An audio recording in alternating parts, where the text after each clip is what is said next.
It's Valentine's Day. And that means flowers, chocolates, cards, hearts, and undying romance. But if you're like me, it also means bones, graves, and ancient cathedrals. Because the curious taphophile in all of us wants to know, who was this Saint Valentine fella really? And where is his grave? Today we set out to answer those questions, though I should warn you, the answers are not clear-cut.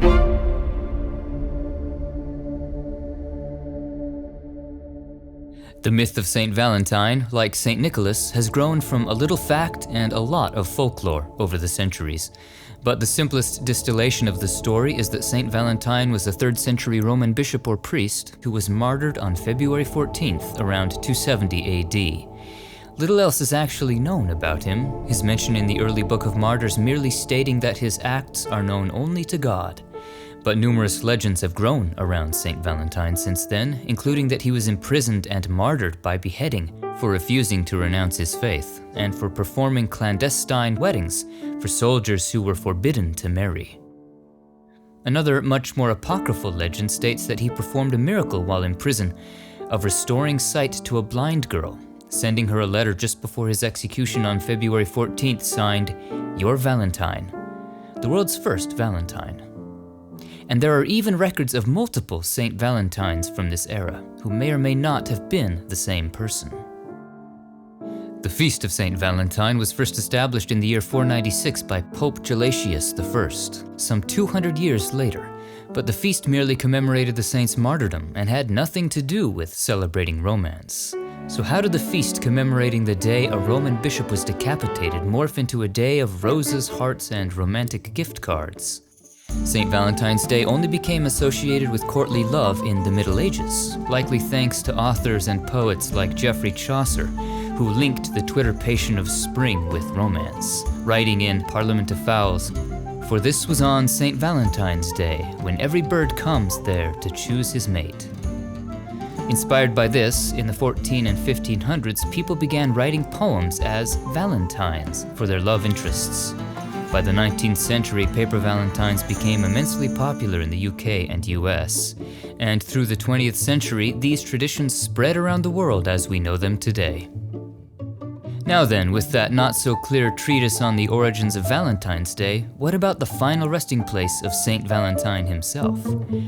Well, that's even less clear. The general consensus is that after his martyrdom in Rome, he was initially buried outside of Rome, likely along the Via Flaminia. After that, things get a little messy, and Saint Valentine becomes another notable historical figure who is literally resting in pieces. Seems in the centuries that followed, everyone wanted a piece of Saint Valentine. Our explorations today deal with relics, which is a fancy word for physical remains, typically bones, which are displayed for veneration. Confounding the mystery of Saint Valentine even further is the fact that numerous sites all over the world claim to have the remains of the patron saint of love, with enough bone matter to assemble several Saint Valentines. And although the saint or saints named Valentine died around the 3rd century, it wasn't until the 18th and 19th centuries, over 1,000 years later, that these relics began to make the rounds. So the provenance of many of these remains is questionable, and the number of duplicate parts, like skulls, assuming Saint Valentine only had one head, implies misidentification or multiple individuals known as Valentine, who may or may not have been the patron saint of love. So, with these disclaimers in mind, let's hop on a plane and begin our global journey to dig up the bones of Saint Valentine.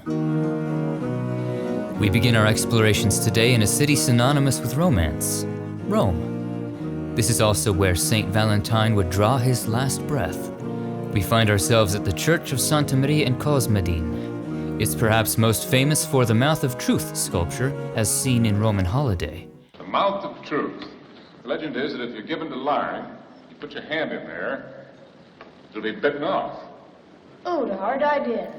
But those with romantic sensibilities also likely know, after proving their love at the Mouth of Truth, to make their way to the side altar at the left side of the church. There, quite unassumingly, staring back at you through a glass and gold reliquary, is a skull crowned in flowers, the name Valentine written across its forehead. This is the purported skull of Saint Valentine, patron saint of lovers. How this skull came to be here and why it was identified as belonging to the 3rd century saint is unclear. It's believed to have been uncovered during excavation of catacombs here in Rome in the early 1800s. This skull is perhaps the most recognized of the Saint Valentine relics, fittingly housed in the eternal city where he died and reminding us of his mode of execution, beheading, some 1700 years ago. A lot of cities across the world claim to be the most romantic, or to be the city of love, when it comes to Valentine's Day. But the city of Terni, north of Rome, has a special claim to this title on this day, as it's the birthplace of Saint Valentine himself, bishop and patron saint of Terni. This is the Basilica of San Valentino. It was built on the site of the ancient cemetery where Saint Valentine had been buried. According to this tradition, after Valentine was killed in Rome on February 14th, he was buried in a cemetery along Via Flaminia. A few nights later, his disciples exhumed his body and returned him home to Terni. He was reburied near this site where this basilica would eventually be built in his honor. In 1605, more than 1,000 years later, a search began for the body of San Valentino. A leaden box containing a marble urn was discovered, the head separated from the torso, indicating a beheading, which implied Valentino. After the completion of this new basilica, the bones of Saint Valentine were placed within this glass sarcophagus, within the silver recumbent effigy of the saint. Visitors can even descend below the main altar to see the remnants of the original tomb, where notes of love can be left for the saint. Valentine's Day celebrations span weeks here in Terni and draw crowds into the thousands. During the festivities, the effigy and relics are taken from the church and carried in procession through the streets of Terni. Let's turn south now toward the toe of Italy and the coastal town of Belvedere Marittimo, the Calabrian sanctuary of love. We land at the convent of the Cappuccini monks. A convent might be the last place one would think to look for romantic love, but here love abounds when, every February 14th, couples from all over come here to renew their vows at the altar of Saint Valentine. Because resting in this altar, as visible through a small round window, is an urn with more purported remains of Saint Valentine. In this case, fragments of bone which look like skull and arm bones, as well as an ampule of blood. By will of the Pope, on May 24, 1700, these remains were given as a gift to Lord Valentino Cinelli by Cardinal Gaspare del Carpine. 10 years later, the relics were given to Father Samuele of this convent, where they remained hidden for centuries until they were rediscovered here in 1969 and placed on permanent display. Here in the San Valentino Chapel, lovers come and in the presence of Valentine's bones and blood, renew their promises of love and seek blessings for their unions. Turning now to the north of Italy, we arrive in another scenic coastal town. This one is Savona. And our destination here is the Cathedral of Santa Maria Assunta. For centuries, it's been known that relics of Saint Valentine were conserved here in Savona, a fact that was inscribed into a plaque on the cathedral wall. Saint Valentine's relics, specifically an arm, were placed in this large 13th century chest in the early 1800s and kept in the cathedral treasury along with the relics of other saints. The chest had remained unopened for some 200 years when it was decided in January 2019 to finally open the chest and put the relics on display for Valentine's Day here in the cathedral, for the admiration of lovers everywhere.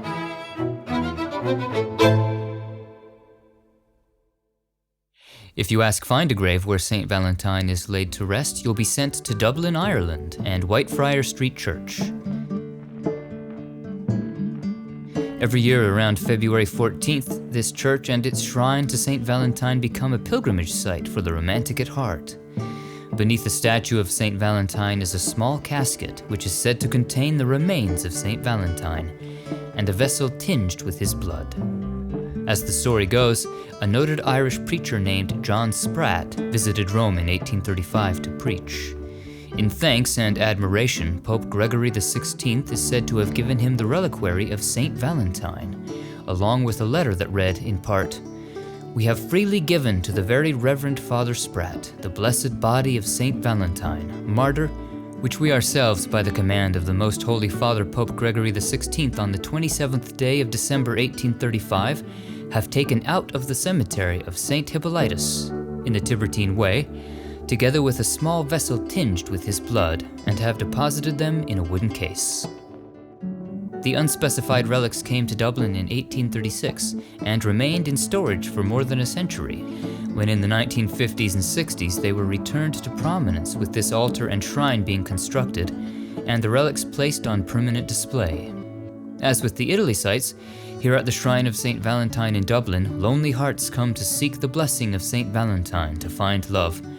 The newly engaged come seeking the blessing on their budding union, and couples come to ask the saint to watch over them in their lives together.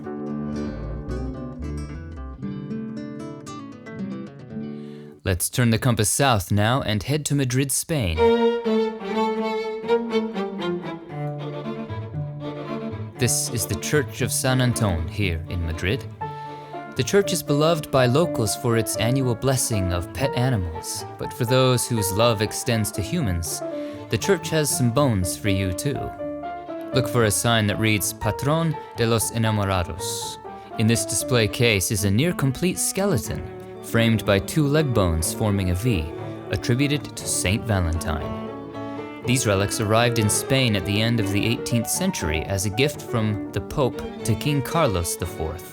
They remained hidden from view until 1984, when they were placed in this Rococo-style glass urn with the inscription Saint Valentine, Martyr, Patron of Lovers.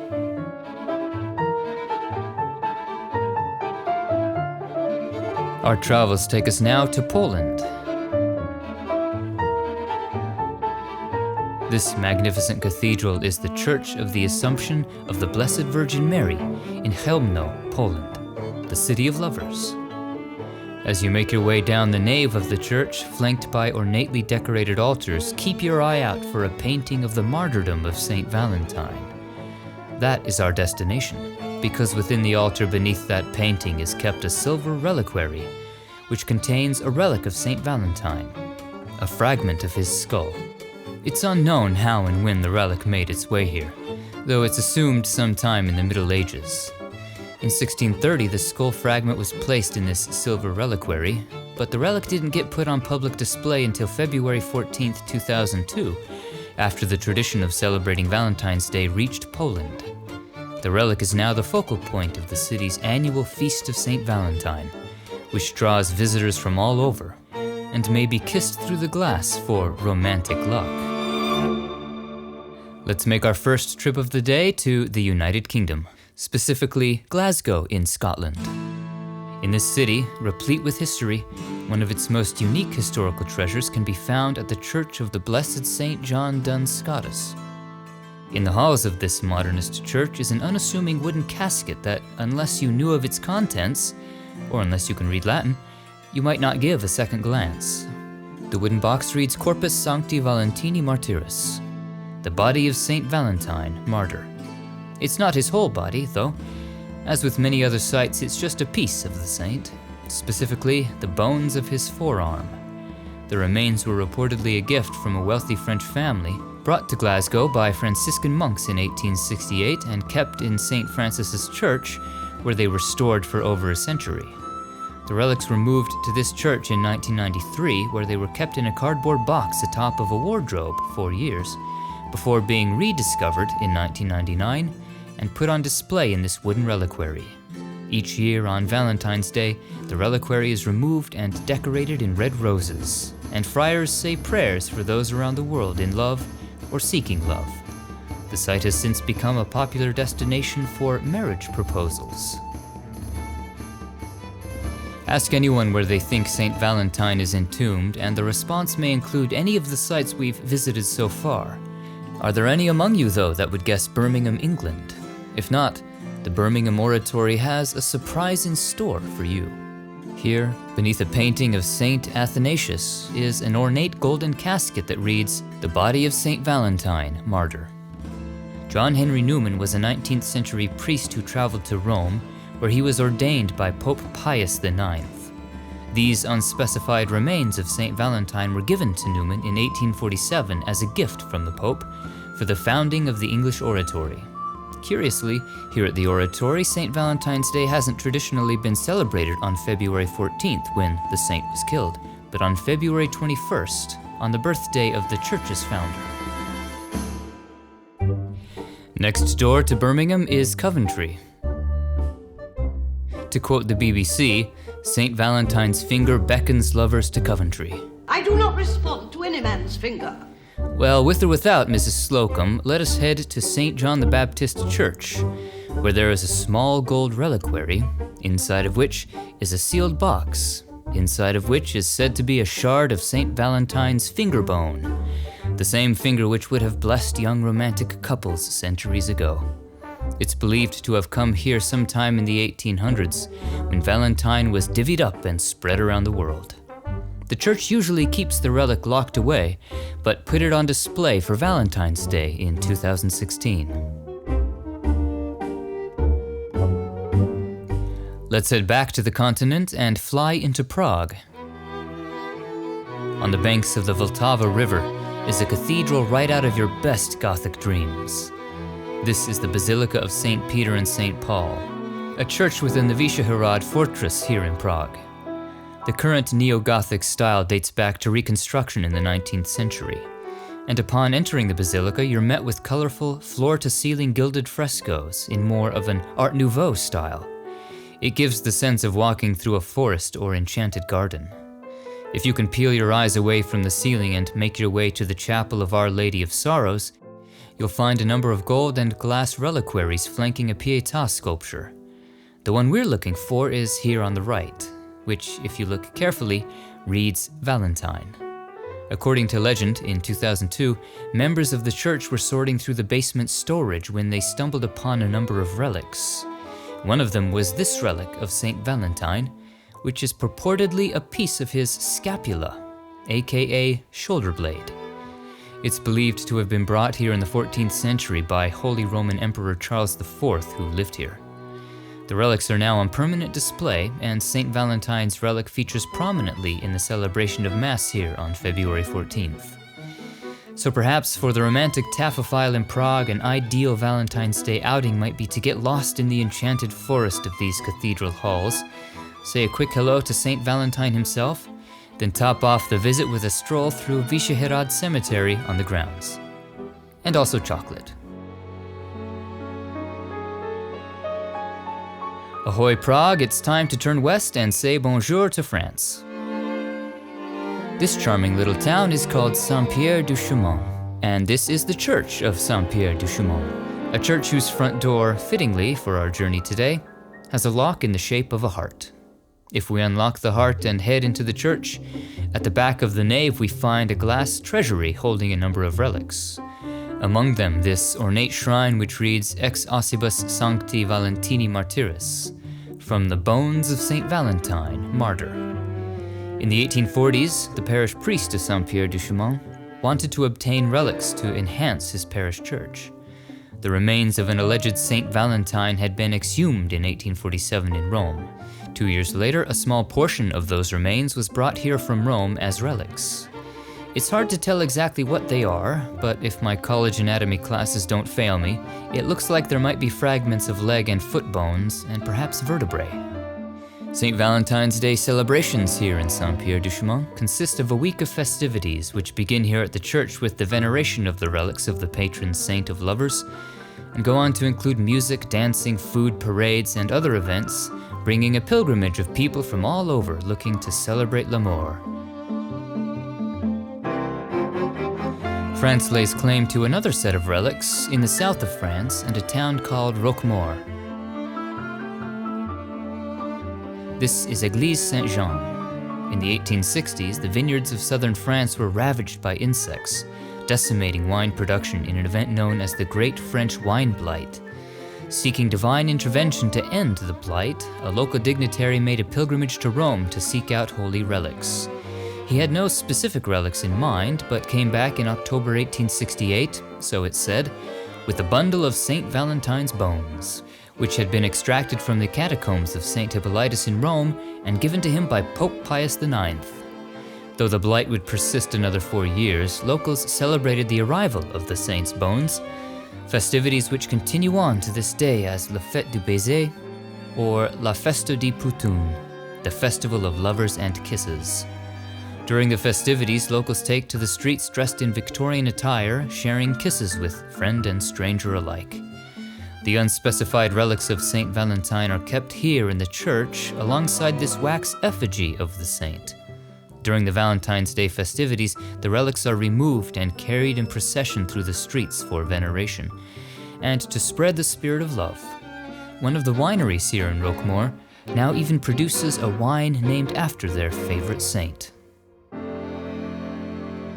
For our last stop of this Valentine's Day, we actually leave Europe behind for the New World, crossing the Atlantic and landing in the Rome of the West, St. Louis, Missouri. In the Florissant area is the oldest extant church between the Mississippi and the Rockies, the old St. Ferdinand Shrine. There's a lot of history in these walls, but perhaps the most intriguing can be found under the main altar. From a distance, you might believe there was a body of a man resting in this glass sarcophagus under the ornate altar. But upon closer inspection, you'll notice that the figure is wax. It dates back to 1883, when a wax figure of Saint Valentine was created to hold some of his relics. Within the chest of this figure is a compartment that holds what is said to be fragments of Saint Valentine's hip bone. As the story goes, the relics were given to a Bishop Louis Valentine du Bourg by the King of France in the late 1700s. Note his middle name. Bishop du Bourg fled France in 1794 to escape the Reign of Terror, and the relics eventually made their way here to Missouri with him. This shrine has been their home ever since. So let's recap. We've got a hip bone in Missouri, unspecified bones in Roquemaure, bits of leg and foot and vertebrae in Saint-Pierre-du-Chemin, a shoulder blade in Prague, a finger in Coventry, unspecified remains in Birmingham, a forearm in Glasgow, a skull fragment in Poland, a skull and partial skeleton in Madrid, unspecified remains and a tinge of blood in Dublin, an arm in Savona, various bone fragments and blood in Belvedere Marittimo, skeletal remains in Terni, and a skull in Rome. And there are still more sites we didn't cover that claim to have remnants of Saint Valentine. That makes for quite a corporeal jigsaw puzzle. Maybe Herman Munster can help us pull it all together. My toe bone's connected to my foot bone. My foot bone's connected to my heel bone. My heel bone's connected to my ankle bone. That's how they connected those dry bones. Do do do do do do do do do do. Are these really the bones of Saint Valentine? Maybe, maybe not. We may never know. But these sites throughout the world that host these relics have taken the spirit of the myth that has grown around Saint Valentine to encourage the spread of love. And if it takes a few dusty old bones to remind us to love one another, then I say, bring on the bones. Thanks for watching, and happy Valentine's Day.